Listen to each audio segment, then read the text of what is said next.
Hello everyone! Today we're in Malta, a small island nation in the middle of the Mediterranean Sea, and we will take you along with us in a new series of walks and hikes on trails and through cities. Malta produces a lot of fireworks, and at the end of April, the fireworks season starts with one of the biggest events, the Malta International Fireworks Festival, which is usually organized on the 30th of April.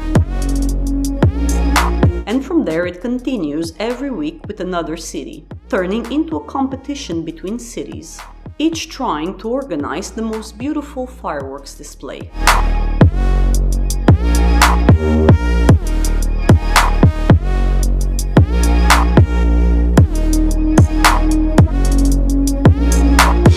We begin our visit through Malta with its capital, Valletta, which is the smallest capital in the European Union, with a total area of 0.8 square kilometers and a population of 7,000 inhabitants. At the entrance to the city, we're greeted by the Triton Fountain, which was inaugurated on May 16, 1959. We pass by some traditional Maltese carriages with which locals offered mini trips for tourists to the old capital, Mdina.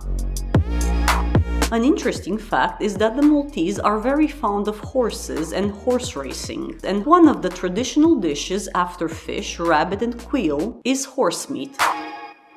Before we start exploring the streets of Valletta, subscribe to the channel and click the little bell icon so you don't miss any of our upcoming videos.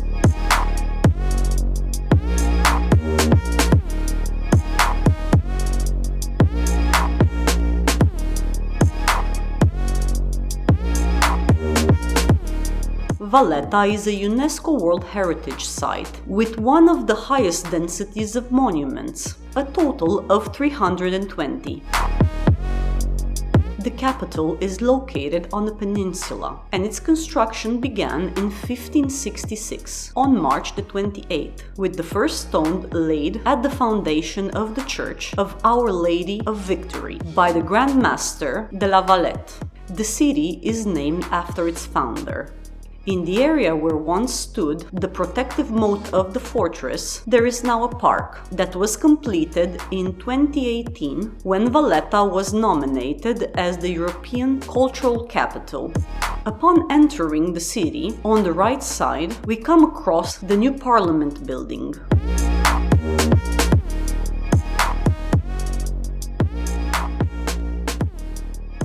Also on the right side, immediately after the Parliament building, we find the Royal Opera House, completed in 1866 and destroyed in 1942 by a bomb in the Second World War. In its ruins, an open-air theatre was established.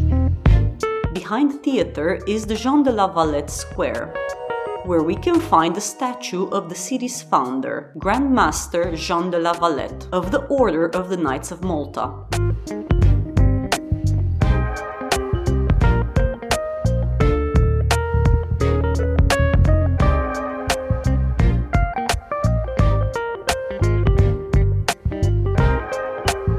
The main street is a commercial one, full of shops and restaurants, and it is the busiest street in the city.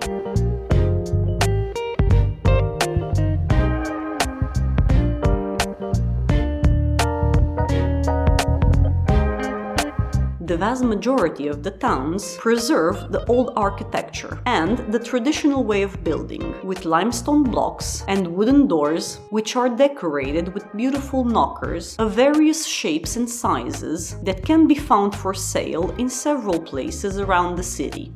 One of the points of interest in Valletta is the Archeology Museum, where artifacts belonging to an ancient civilization that developed on the island and built megalithic temples are displayed. We didn't miss the souvenir shops, where we bought a small souvenir to remind us of this day. The phone booths and the postal boxes make you think of England, and that's no coincidence because Malta was under British rule for over 150 years. And in addition to the phone booths and postal boxes, they also held on to driving on the left-hand side, along with English as a second official language after Maltese. On the main street, the Republic Street, we find the Cathedral of St. John, a place where a large number of the Knights of Malta are buried. The cathedral also houses a priceless painting by Caravaggio, The Beheading of St. John the Baptist.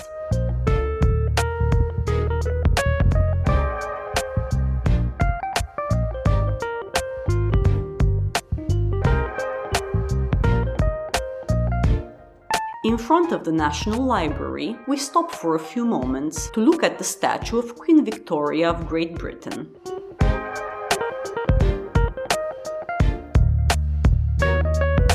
From the Square of St. George, we can see on the right the Grand Master's Palace, built between the 16th and the 18th century, which is open for visitation by the public.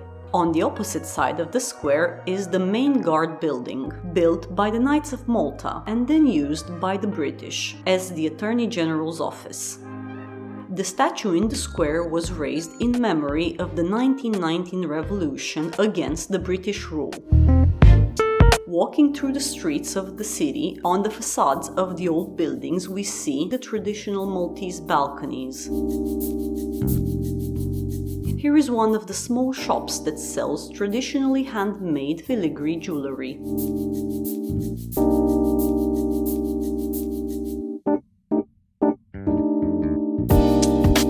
At the end of the peninsula is the Fort of St. Elmo, which hosts the National War Museum. And these stones are not the remains of former columns, but former silos, in which the grains transported from the continent were kept, since they were near a large port on a strategic shipping route in the Mediterranean Sea.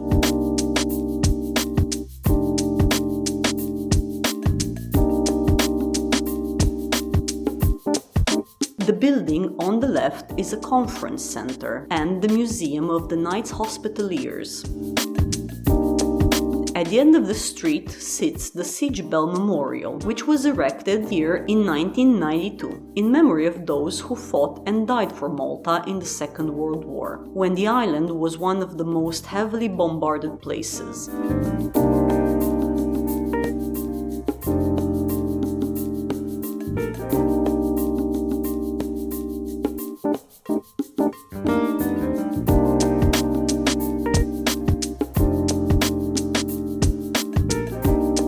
From here we can see the Grand Harbour and Three City, another historical area that we will visit in one of our next videos of the Malta series. And if you're enjoying the video, give it a like and a share so we know you're enjoying it.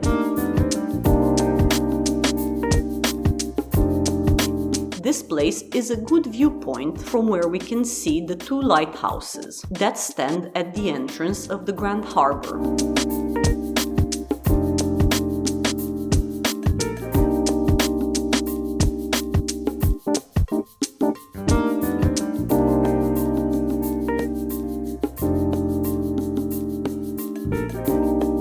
Across the road from this monument is the lower Barrakka Gardens, a park where you can find a monument to the British General Sir Alexander Bell, built in 1810. This park is an oasis of greenery between the limestone walls of the fortress. And this is where we're going to end today's story. If you've enjoyed today's walk through Valletta and want to be notified when we post the next video, subscribe to the channel, share and like this video. And we will see you soon on another walk.